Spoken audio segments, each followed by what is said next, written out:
El silencio del fiordo noruego parecía absoluto, hasta que empezó a romperse con un zumbido grave que descendía desde el cielo. No era un sonido cualquiera.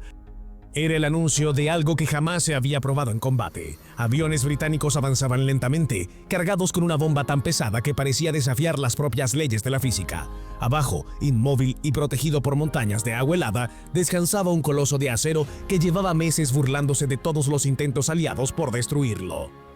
Cuando la bomba se soltó, no hubo explosión inmediata, solo una caída violenta, acelerada por la gravedad, como si el mundo entero la empujara hacia su objetivo. No estaba diseñada para estallar al tocar la superficie. Su misión era otra: atravesar, hundirse, romper capas de acero y protección antes de liberar su poder desde lo más profundo. El impacto sacudió el fiordo, el agua se elevó, el metal crujió y por primera vez aquel gigante empezó a morir desde dentro. Pero ese momento no nació de la casualidad. Fue la respuesta a un problema que había empezado años antes, cuando estalló la Segunda Guerra Mundial. En los primeros compases del conflicto, la lógica de los bombardeos era simple: cargar la mayor cantidad posible de explosivos y arrasar objetivos desde el aire. Las bombas estaban pensadas para incendiar ciudades, destruir fábricas y paralizar vías férreas. Funcionaban hasta que dejaron de hacerlo. A medida que Alemania consolidaba su dominio en Europa, también levantaba defensas como nunca antes se habían visto. Búnkeres enterrados bajo metros de hormigón, techos reforzados con acero, instalaciones diseñadas para resistir impactos directos. Los ataques aliados empezaron a volverse inútiles. Las bombas explotaban en la superficie, levantaban polvo y fuego, pero lo realmente importante seguía intacto bajo tierra. Los británicos fueron los primeros en admitirlo. Estaban golpeando el lugar equivocado. No bastaba con destruir lo que se veía. El enemigo se había escondido bajo capas imposibles de romper con armamento convencional. Submarinos, fábricas, túneles y centros estratégicos seguían operando como si nada hubiera pasado. Fue entonces cuando surgió una idea incómoda, casi absurda. ¿Y si el objetivo no era el edificio, sino el suelo que lo sostenía? En lugar de intentar romper paredes, había que hacer colapsar los cimientos. No destruir desde fuera, sino provocar un impacto profundo, invisible, capaz de convertir estructuras enteras en ruinas desde abajo. La propuesta parecía exagerada, demasiado grande, demasiado pesada, demasiado arriesgada. Pero la guerra no estaba dejando alternativas. Cuando todas las soluciones conocidas fallaron, esa idea empezó a transformarse en la única posible. Así comenzó el camino hacia un arma distinta a cualquier otra, una que no buscaba una explosión espectacular, sino algo mucho más devastador: hacer temblar la tierra misma.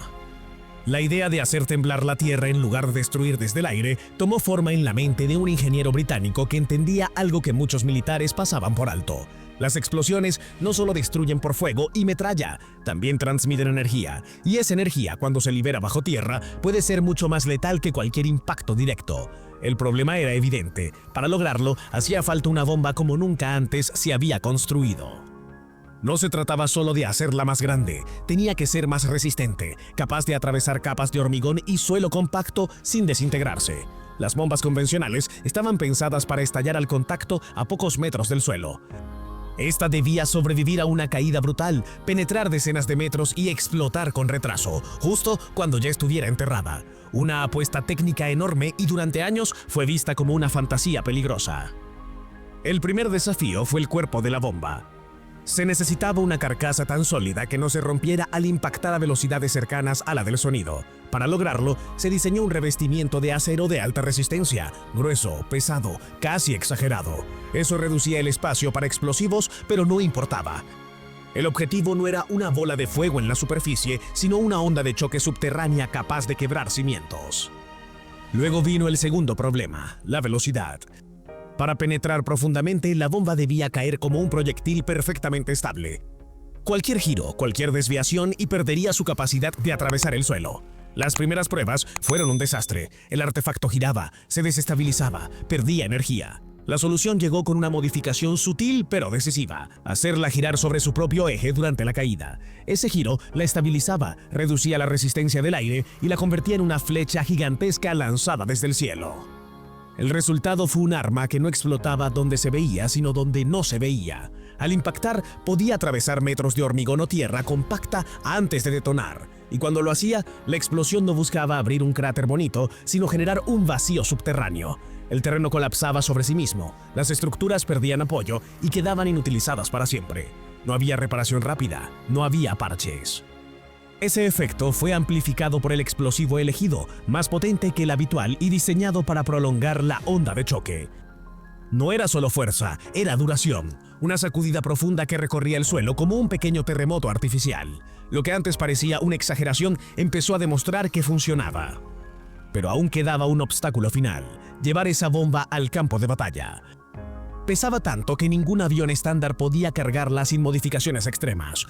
Solo un bombardero específico, despojado de armamento defensivo y adaptado para una única misión, podía hacerlo.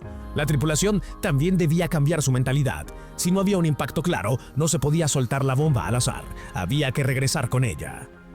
Cuando por fin estuvo lista, la bomba dejó de ser un experimento, se convirtió en un mensaje, un aviso silencioso de que ya no bastaba con esconderse bajo tierra, y muy pronto ese mensaje empezaría a sentirse en túneles, búnkeres y en los objetivos más protegidos del Tercer Reich. La primera vez que esta bomba fue usada en combate real no cayó sobre un barco ni sobre una ciudad, sino sobre una colina aparentemente inofensiva. Bajo ella corría un túnel ferroviario clave para el movimiento de tropas alemanas. El impacto no produjo una gran bola de fuego. No hizo falta. La explosión ocurrió decenas de metros bajo tierra y el resultado fue inmediato. La montaña cedió. El túnel colapsó desde dentro y quedó inutilizado para siempre. No había nada que reparar, solo piedra hundida y acero retorcido. Ese éxito confirmó lo que hasta entonces solo era teoría. Las siguientes misiones apuntaron a objetivos aún más ambiciosos: búnkeres secretos, centros de producción de armas avanzadas y complejos enterrados bajo toneladas de hormigón. Cada ataque repetía el mismo patrón inquietante. La superficie apenas mostraba daños visibles, pero bajo tierra todo quedaba destruido. Los alemanes comenzaron a darse cuenta de que su estrategia defensiva tenía una falla imposible de corregir. Podían reforzar muros, engrosar techos, excavar más profundo, pero no podían blindar el suelo. Sin embargo, el objetivo más simbólico seguía intacto. Un gigantesco acorazado alemán permanecía oculto en los fiordos noruegos, protegidos por redes, cañones antiaéreos, humo artificial y la propia geografía. Durante meses había sido una amenaza constante, obligando a la Marina británica a mantener recursos inmovilizados. Los ataques anteriores habían fracasado, pero ahora el arma era distinta. Cuando los bombarderos llegaron, el fiordo dejó de ser un refugio. Una bomba atravesó defensas y explotó bajo el casco, deformando la estructura desde abajo. Otra abrió el interior del barco y permitió que el agua lo invadiera sin control.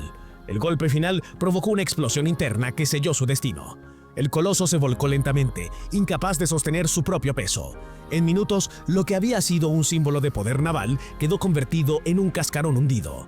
Con su caída, no solo se perdió un barco, se derrumbó una idea, la creencia de que el tamaño y el blindaje garantizaban superioridad.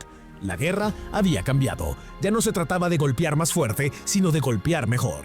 Tras el final del conflicto, esta bomba fue eclipsada por la aparición de las armas nucleares, pero su legado permaneció. La lógica de penetrar primero y destruir después se convirtió en la base de las municiones modernas, capaces de atacar refugios, búnkeres y estructuras subterráneas.